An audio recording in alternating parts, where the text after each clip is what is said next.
اب اس کے بعد اگر دیکھیں تو دوسرا تدریس کے ساتھ، تدریس کے ساتھ یہاں لکھ دیتے ہیں تدریس کے ساتھ ڈاکٹر عبد المغنی نے تصنیفی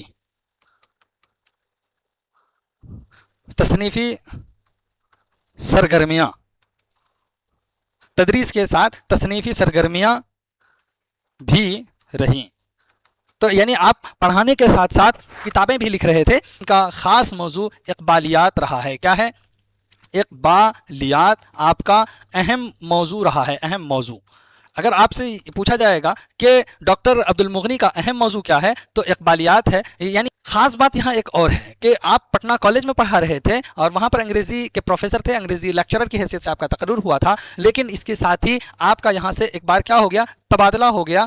تبادلہ کہتے ہیں ٹرانسفر کو. کس کو؟ ٹرانسفر ہو گیا.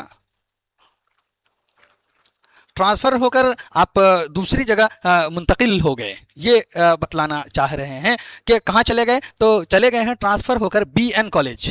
کہاں؟ بی این کالج چلے گئے. تو سوال آپ سے یہ پوچھا جائے گا کہ ڈاکٹر عبد المغنی پٹنہ کالج سے ٹرانسفر ہو کر کون سے کالج گئے تھے؟ B N college. یعنی ڈاکٹر عبد المغنی کا کس کالج میں ٹرانسفر یا تبادلہ ہو گیا؟ تو بی این کالج میں تبادلہ ہو گیا تھا. انہوں نے 20 کتابیں لکھی ہیں. کس نے؟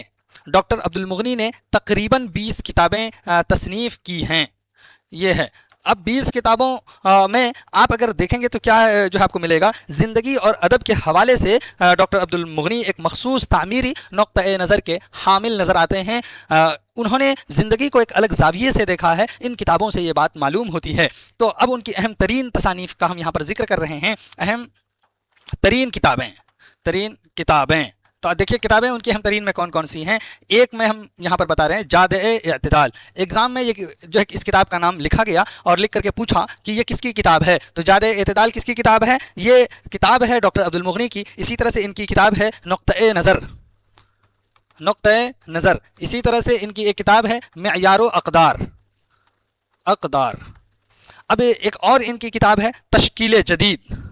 ان کی کتابوں کے نام ہیں یہ تشکیل جدید. اور اسی طرح سے ایک اور ان کی کتاب ہے اور اس کتاب کا نام ہے اقبال اور عالمی ادب. یعنی دیکھیے اقبال پر انہوں نے بہت ساری کتابیں لکھی ہیں جبکہ یہاں پر ایک کتاب کا نام بس دیا ہے اقبال اور عالمی ادب.